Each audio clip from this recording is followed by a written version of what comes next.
Saudara, dikatakan dalam Alkitab, baptis langsung dibaptis. Kalau gereja kan tunggu kata kesaksi, setahun dulu, hadir dulu gitu ya. Keburu setan ambil dia. Setan-setan itu kesempatan ini karena aturan kan membuat saya bebas. Bebas apa? Menggoda orang. Tapi kalau dia sudah yakin dibaptis dan disitulah dia berhubungan dengan satu keyakinannya, satu komitmen dia. Nah, saudara, komitmen inilah yang penting, bukan soal ritualnya.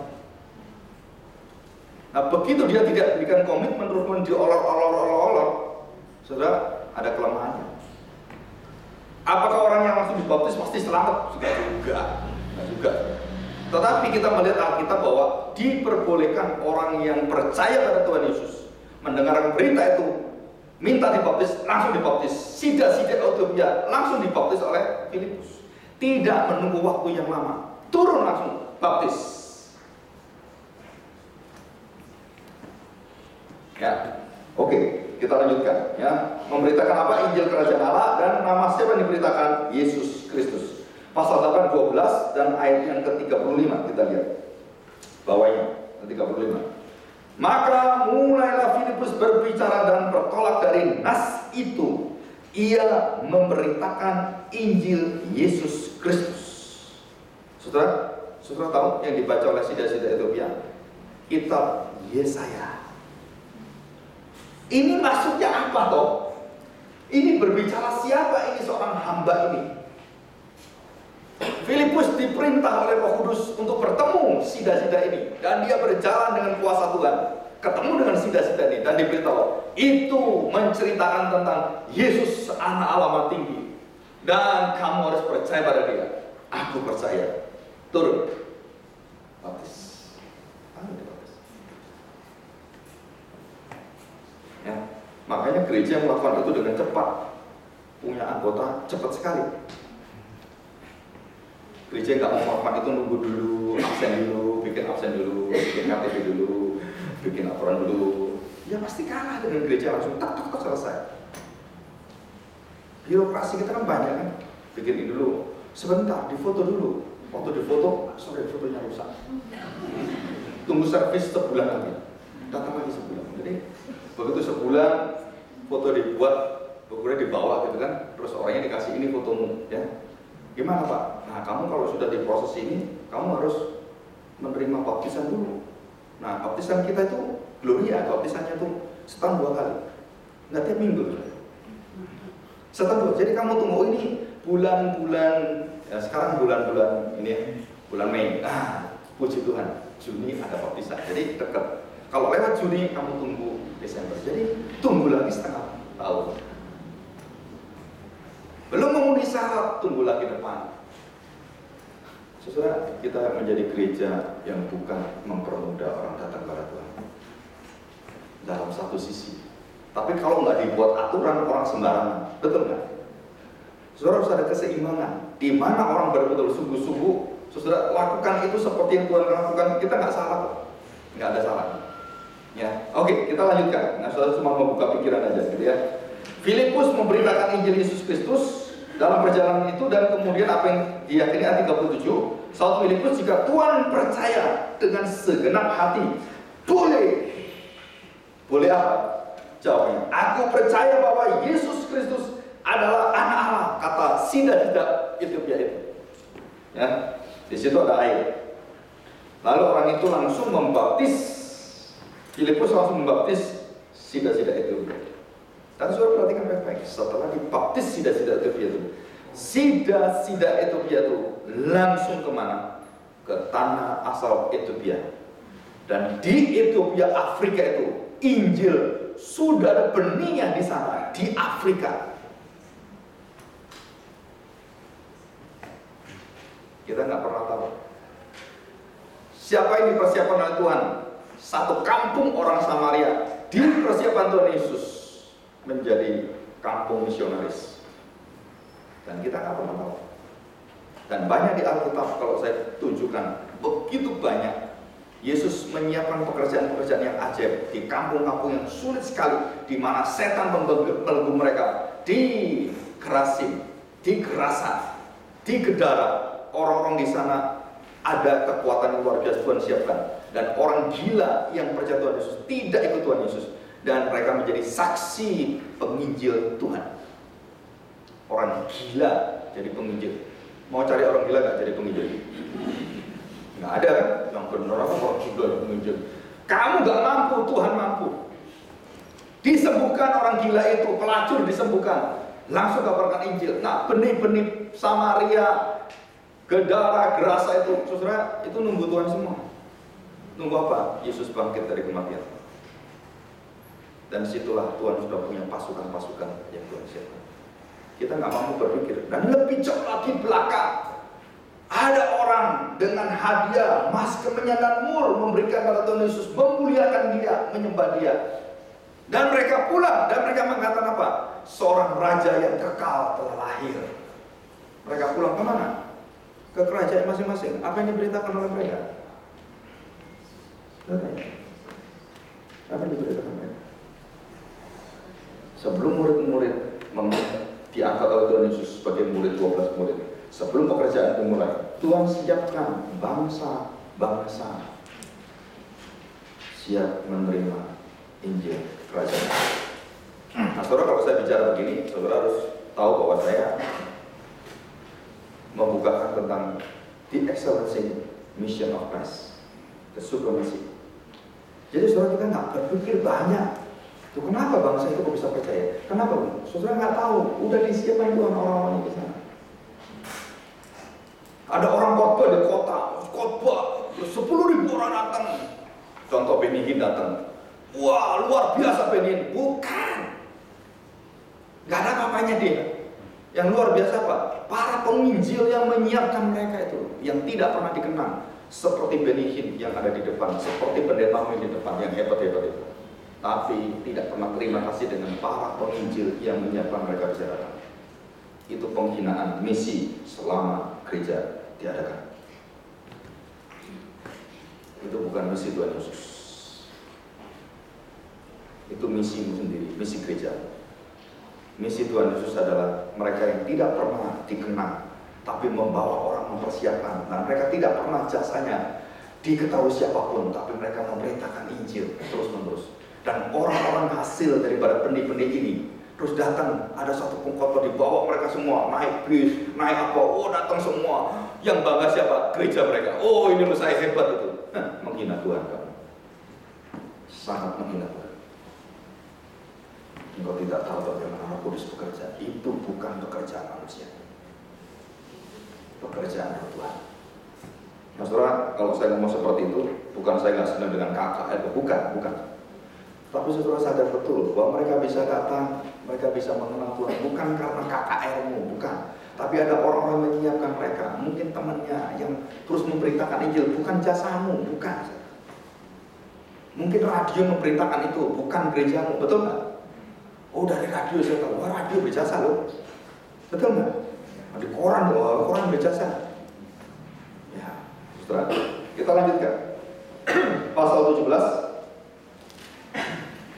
ayat 18. Paulus di Athena. Perhatikan. Saya pernah diskusikan ini dalam kelas apologetika, karena saya selalu berkaitan dengan misi. Maka orang begitu mengajar itu saya tanya, sebenarnya apologet daripada Paulus itu tujuannya apa? Berdebatnya Paulus tujuannya apa sih? Wah, Paulus itu pintar sekali, dia menunjukkan keahliannya. Bukan itu.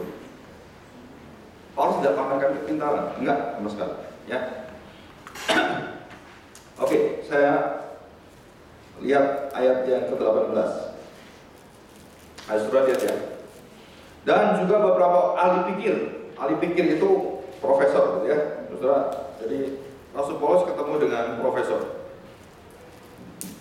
ahli filsafat. Ini di kelas kuliah ini ya. Dan saya percaya Paulus juga pernah kuliah. Golongan Epikuros dan Stoa bersoal jawab dengan dia, dan ada yang berkata, apakah yang hendak dikatakan si peleter ini? Paulus dihina sekali. Kenapa? Karena bukan dari golongan mereka. Mereka itu orang-orang yang luar biasa, filsafat yang sangat tinggi. Terus dikatakan begini, tetapi yang lain berkata, rupa-rupanya ia adalah pemberita ajaran dewa-dewa asing loh. Yang tak kenal kita kenal, kan asing nggak kenal. Kenapa? Karena Paulus bisa menyembuhkan orang. Ini ada dewanya ini. Jadi kuasanya ini dewa di belakang Paulus. Nah, banyak orang Kristen sekarang seperti itu, yang dianggap seperti dukun, punya kekuatan seperti itu. Nah, Rasul Paulus dikatakan bahwa dia dianggap sebagai pengajaran dewa asing. Perhatikan kalimat ini. Sebab ia memberitakan Injil tentang Yesus dan tentang kebangkitan. Jadi yang diberitakan Rasul Paulus bukan tentang dewa-dewa, bukan tentang apa? Injil kerajaan Allah itu tentang Yesus Kristus. Jadi Paulus, rasul-rasul semua memberitakan pada siapa? Yesus, pekerjaannya, apa yang diajarkannya.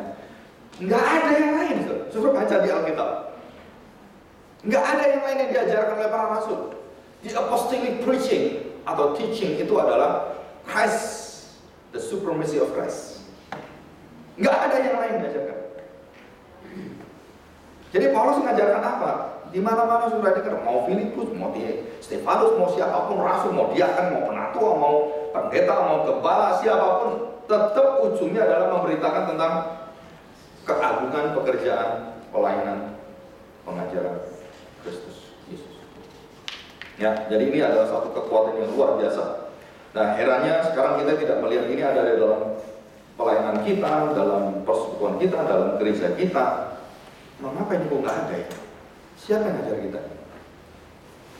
Terus coba bayangkan, rasul-rasul mengajar apa? Kan pasti dia berurutan, karena orang perjanjian lama berurutan. Berarti saya percaya Paulus itu mengajak di satu tempat, dia kembali pada kitab Kejadian, sampai Yesus datang dan janji Tuhan akan datang.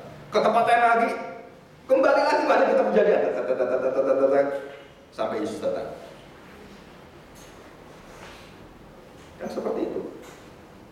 Jadi ada sistematisnya. Yang seperti Alkitab ini yang dibagikan pada kita, demikianlah Yesus yang dibagikan pada kita. Maksudnya sangat mudah sebenarnya, tetapi banyak orang tidak menyadari ini. Ya, pasal 17 ayat 18 sudah kita lihat. Nah, saudara perhatikan baik-baik ayat yang ke 24 dari pasal 20. Pasal 20 ayat 24. Nah, saudara, di situ ada satu perpisahan yang luar biasa. Satu hati seorang hamba Tuhan yang sebenarnya Paulus ini dengan jemaat di Efesus itu sangat erat sekali hubungan batinnya. Karena di Efesus ada seorang yang bernama Timotius, anak didik dia, yang dia lihat dari ketiga turunan. Jadi Eunike, Lois, Eunike, terus Timotius. Saudara bayangkan, jadi Paulus tak tahu berapa puluh tahun itu melihat anak ini dari kecil, dan anak inilah yang dia utus untuk ke Efesus. Dan disitulah Timotius berhasil apa?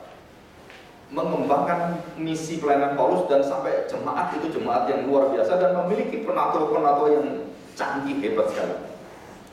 Dan sangat dekat dengan Paulus, dan terakhir Paulus memanggil mereka dan mereka berpisah. Jadi Paulus memanggil, bukan Paulus datang ke penatua. Nah, itulah prinsip Alkitab. Prinsip Alkitab mengatakan penatua dipanggil oleh pendeta, bukan pendeta dipanggil penatua. Saudara, kedudukan rohani itu saudara harus jaga baik-baik. Jadi rasul-rasul lah yang memerintah orang-orang itu untuk supaya datang. Rasul-rasul yang mengatur semuanya. Dan bukan rasul-rasul diatur oleh mereka. Bukan. Penatua tidak mengatur apapun di dalam pelayanan firman Tuhan. Mereka diatur oleh hamba Tuhan. Dan tidak ada yang mengatur itu. Kenapa? Karena hamba Tuhan langsung diperintah oleh Tuhan sendiri. Rasul-rasul itu.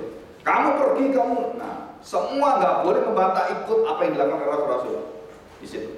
Ya, ini yang ada di Alkitab. Saya bacakan pasal 20 ayat 24. Ya. Tetapi aku tidak menghiraukan nyawaku sedikit pun, asal aku dapat mencapai garis akhir dan menyelesaikan pelayanan yang ditugaskan oleh Tuhan Yesus kepadaku. Untuk apa? Pertandingan akhir itu apa, saudara? Yang ingin dicapai oleh Rasul Paulus itu apa? Saudara tahu di sini, memberi kesaksian tentang Injil kasih karunia Allah. Dan itulah satu puncak pelayanan dari siapa? Rasul Paulus dan semua rasul dan semua gereja Tuhan. Itu puncaknya adalah memberitakan Injil kerajaan Allah, Injil kasih karunia. Saudara dilarang memberitakan yang lain. Nah, ada berita yang lain. Hanya berita ini yang harus dibawa dan ditinggikan. Nah, kita masuk dalam Roma pasal 2. Ya, Roma pasal 2 ayat 16. Hal itu akan nampak pada hari bila mana Allah sesuai dengan Injil yang kuberitakan akan menghakimi segala sesuatu yang tersembunyi dalam hati manusia. Oleh siapa? Karena penghakiman sudah diserahkan pada Kristus. Oleh Kristus Yesus. Pasal 15. Pasal 15. Ayat 5. Perhatikan. Semoga Allah yang adalah sumber ketekunan dan sumber penghiburan mengaruniakan kerukunan. Jadi kamu bisa rukun itu bukan karena kamu kerjakan. Karena apa? Karunia, anugerah kepada kamu sesuai dengan kehendak Kristus, sehingga dengan satu hati dan satu suara kamu memuliakan Allah dan Bapa Tuhan kita Yesus Kristus. Sebab itu terimalah satu akan yang lain, sama seperti Kristus juga telah menerima kita untuk kemuliaan Allah. Yang aku maksudkan ialah bahwa oleh karena kebenaran